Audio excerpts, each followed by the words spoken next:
जी हां दोस्तों, जिस हत्याकांड को लेकर पुलिस तक सख्ती में थी, उस हत्या के खुलासे ने सबको चौंका दिया। आखिर पुलिस ने रिटायर्ड एयरफोर्स कर्मी की हत्या से पर्दा उठा दिया, तो कातिल बेटे के मंसूबों से भी पर्दा उठ गया। आखिर क्यों एक इकलौते बेटे ने अपने ही पिता की सुपारी अपने ही दोस्तों को दे दी? पूरी खबर देखिएगा दोस्तों, अंत तक जरूर। नमस्कार, पहला मैं पंकज रौतेला, आप देख रहे हैं उत्तराखंड न्यूज। दोस्तों, उत्तराखंड के उस सनसनीखेज हत्याकांड के बारे में बताने के लिए आया हूं, जिसने पूरे इलाके को हिलाकर रख दिया था। एक इकलौता बेटा और उसी के हाथों अपने पिता की दर्दनाक मौत या फिर हत्या करवाना। आखिर क्यों उठाया उसने इतना खौफनाक आखिर क्यों उठाया एक बेटे ने इतना खौफनाक कदम?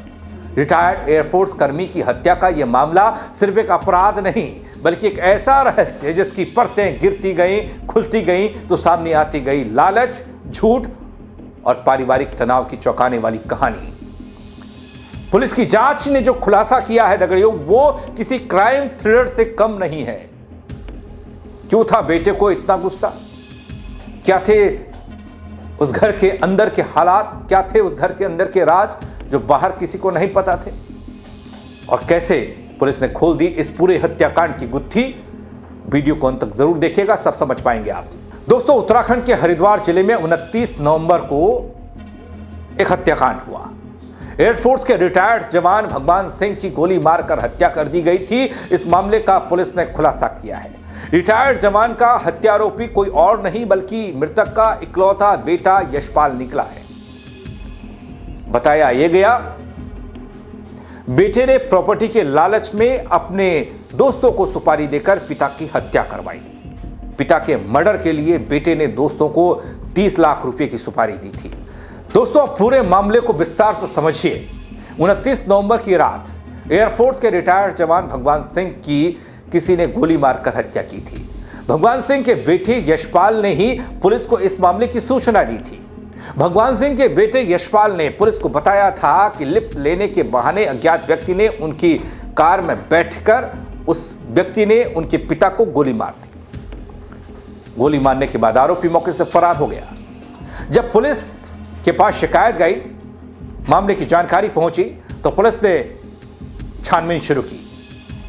भगवान सिंह के बेटे से पूछताछ हुई इसी कड़ी में। उसने बताया कि वो किसी दोस्त की शादी में जा रहा था और पुलिस ने जब दोस्त के बारे में पूछा तो आरोपी कोई सही सा जवाब नहीं दे पाया। बस इस वजह से पुलिस के शक के दायरे में भगवान सिंह का बेटा, इकलौता बेटा यशपाल आ गया, क्योंकि उसी दिन यशपाल के किसी दोस्त की शादी थी, ये यशपाल ने कहा था। लेकिन पूछताछ में पता चला कि शादी कोई थी ही नहीं।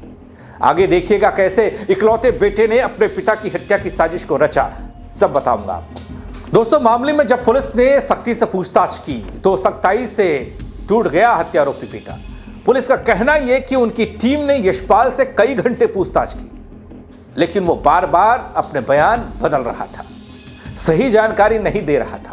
हालांकि जब पुलिस ने सख्ती दिखाई तो आरोपी यशपाल ने अपना जुर्म कबूल कर लिया और पुलिस को सच बताया। आरोपी ने बताया कि उसने ही दोस्तों के साथ मिलकर अपने पिता की हत्या की है।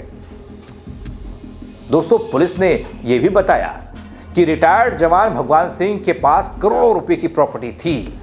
यशपाल भगवान सिंह का इकलौता बेटा। यशपाल गलत संगत में पड़ चुका था, इसलिए उसके अपने पिता भगवान सिंह से संबंध ठीक नहीं थे। इतना ही नहीं, पुलिस का यह भी कहना कि यशपाल किसी भी कीमत पर पिता की प्रॉपर्टी अपने नाम करना चाहता था, लेकिन पिता उसके लिए तैयार नहीं थे। पिता भगवान सिंह ने अपने बेटे यशपाल को संपत्ति से बेदखल करने को लेकर भी बात कही थी, जिससे यशपाल और ज्यादा नाराज हुआ। अब मैं आपको बताने जा रहा हूं दोस्तों, कैसे बेटे ने पिता की दी 30 लाख की सुपारी और एक स्कॉर्पियो देने की बात कही अपने ही दोस्तों को। बकौल पुलिस, जब पिता ने बेटे को प्रॉपर्टी से बेदखल करने की बात की तो इकलौते बेटे ने यह बात हजम नहीं कर पाई। बेटे को जब बात हजम नहीं हुई तो इस वजह से यशपाल ने अपने ही दोस्तों, जिनका नाम ललित मोहन उर्फ राजन व शेखर, जो सीतापुर का रहने वाला है, ज्वालापुर हरिद्वार का, इनके साथ मिलकर पिता भगवान सिंह की हत्या करने की योजना बनाई। पिता की हत्या के बदले यशपाल ने अपने दोनों दोस्तों को 30 लाख रुपए और एक स्कॉर्पियो देने का वादा किया।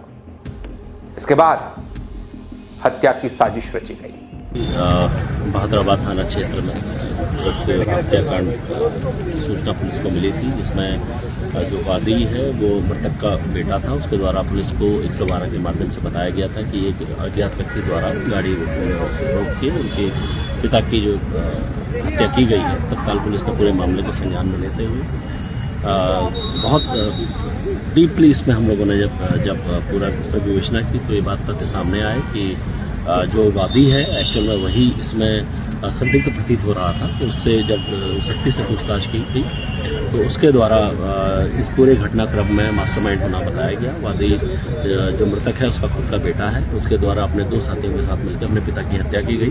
तो प्लान के तहत दोस्तों तीनों ने तय किया था यशपाल अपने पिता भगवान सिंह को रोशनाबाद झूठी शादी में ले जाने के बहाने रात में ज्वालापुर बहादुराबाद नहर पट्टी पर लेकर आएगा। वहीं उसे राजन और शेखर पुल से आगे बैराज के पास मिलेंगे। वहीं पर यशपाल अपने दोस्त राजन व शेखर को शादी में ले जाने के बहाने कार में बैठाएगा, तभी वह भगवान सिंह को गोली मारकर हत्या को अंजाम देंगे। और हाँ, हत्या के पहले तीनों ने 29 नवंबर दोपहर को नहर पट्टी ज्वालापुर बहादुराबाद पर रेकी भी की थी। दोस्तों पूरे इलाके को छानना था कि कैसे अंजाम दिया जाएगा इस हत्याकांड को। ये सब एक बेटा कर रहा, इकलौता बेटा कर रहा, जिस पिता की करोड़ों की प्रॉपर्टी बताई गई, उस पिता का इकलौता बेटा इस हत्याकांड को अंजाम देने के लिए प्लानिंग कर रहा था। पुलिस बताती है कि तीनों आरोपियों ने प्लान के मुताबिक बिल्कुल वैसा ही किया। 29 नवंबर की रात को यशपाल ने अपने पिता भगवान सिंह को दोस्त की झूठी शादी में चलने के लिए तैयार किया और रात को करीब 8 बजे यशपाल अपने पिता भगवान सिंह को कार में जटवाला पुल से आगे डैम पर लेकर पहुंचा, जहां पहले से ही ललित मोहन उर्फ राजन और शेखर उसका इंतजार कर रहे थे। कार भगवान सिंह चला रहे थे, लेकिन जैसे ही वो डैम पर पहुंचा तभी यशपाल ने खुद ड्राइव करने के लिए गाड़ी रुकवाई। इसके बाद यशपाल ड्राइविंग सीट पर आ गया। तभी यशपाल का दोस्त राजन भी कार के पास आया और यशपाल ने राजन को अपना दोस्त बताकर कार में बैठा दिया। अभी तक जो प्रारंभिक जानकारी हमारे सामने आई है उसमें जो अभियुक्त है उसको अपने पिता से जो पैसों को लेकर कुछ लगातार अनबन चल रही थी, और क्योंकि उसका वो अपने पिता का इकलौता बेटा था तो उसको पैसों की जो भी कमी जो फेस कर रहा था उसको अपने पिता को इसका जिम्मेदार मान रहा था। इसलिए उसके द्वारा अपने दो साथियों के साथ मिलकर 30 लाख रुपए में उसके द्वारा ये पूरी हत्याकांड के लिए दोनों को रैंसम देना, उसको पैसा देना स्वीकार किया है। और अभी जो हमारी अभी तक की जो जांच में अभी तक 3 लोग इसमें सामने आए हैं। तीनों को ही पुलिस के द्वारा पकड़ा गया है और जल्दी ही न्यायिक परीक्षा में है। किस तरह की और बस फिर क्या था, कार में बैठते ही राजन ने तमंचे से भगवान सिंह की कनपट्टी में 2 राउंड फायर किया।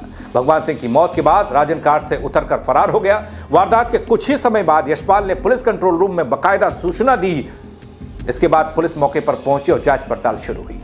पुलिस ने इस मामले में भगवान सिंह के बेटे यशपाल समेत तीनों आरोपियों को गिरफ्तार किया है। दोस्तों आरोपियों के पास से पुलिस ने तमंचा भी बरामद किया है। तो दोस्तों उत्तराखंड के इस हत्याकांड ने एक बार फिर से सवाल यह खड़ा किया कि गुस्सा, लालच और टूटते रिश्ते इंसान को कहां तक ले जा सकते हैं। एक रिटायर्ड एयरफोर्स कर्मी जो एक पिता भी था, उसका अपना इकलौता बेटा जिसने इस हत्याकांड को अंजाम दिया। पुलिस की जांच में हर परत खुलकर सच सामने आ गया, लेकिन पीछे छोड़ गया कोई ऐसा दर्द जिसे हर कोई भर नहीं सकता। दोस्तों कानून अपना काम करेगा, लेकिन इस घटना से सीख यही है कि परिवार में संवाद की कमी, तनाव अक्सर ऐसे हालात को जन्म देता है, पैदा करता है, जिन्हें रोका जाना थोड़ा मुश्किल हो जाता है। ऐसे हालात में ही एक इकलौता बेटा अपने पिता को मौत के घाट उतार देता है। इस खबर को लेकर आप क्या कहेंगे, कमेंट के जरिए अपनी राय दीजिएगा। दोस्तों मेरे साथ जुड़ने के लिए आप सबका बहुत शुक्रिया। जय उत्तराखंड।